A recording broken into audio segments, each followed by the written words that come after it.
So, Ang sabi ng isang senador, hindi ko na babanggitin para hindi na kayo mag-away-away, kung mapapatunayang nating peke ang notaryo, mawawalan ito ng bisa at bababa ang kredibilidad ng testigo. Sinabi ng isang senador.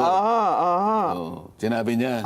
ano yung senador? Abogado, ba yan? Abogado po ito. Senador na abogado? Abogado. Sige po. Oo. So, paano po yun, Sen? Baka siyang bumaba ang kalidad.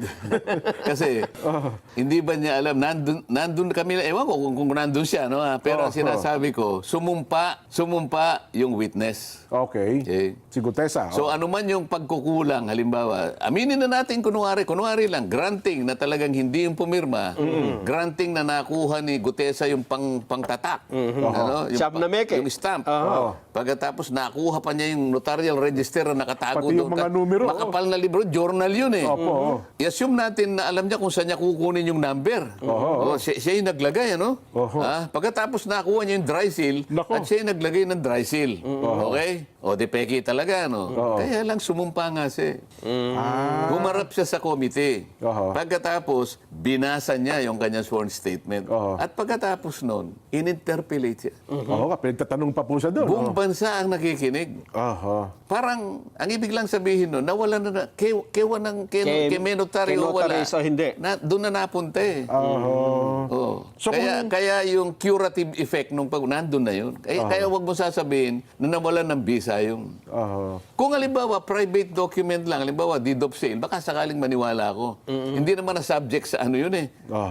Ito merong committee eh. Ayun. Di ba? So kung pumunta doon, halimbawa, natapos po siya ng kanya pinanotaryo, wala rin diferensya yun, Sen. Ano na, natapos siya, walang notaryo, sinabi nyo, pwede ba yung statement mo, ipanotaryo nyo after na siya humarap sa pagdinig? Oo, kung kakailanganin pa. At para lamang lahat ng nagdududa masatisfy kahit hindi na kailangan.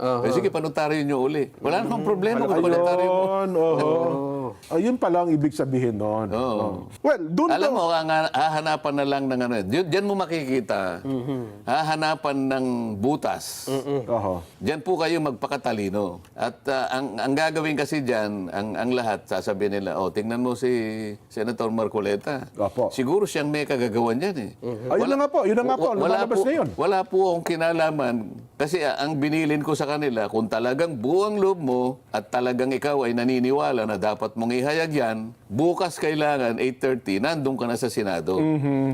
Kasi 9 o'clock ang umpisa, 8:30 kasi dami pang pagpasok mo, dami mong pipirma, dami mo, no? Para makapasok ka, magpakaaga ka ng konti. Ako naman, nagikipagsapalaran. Kung darating, di darating. Kung hindi darating, hindi dumating.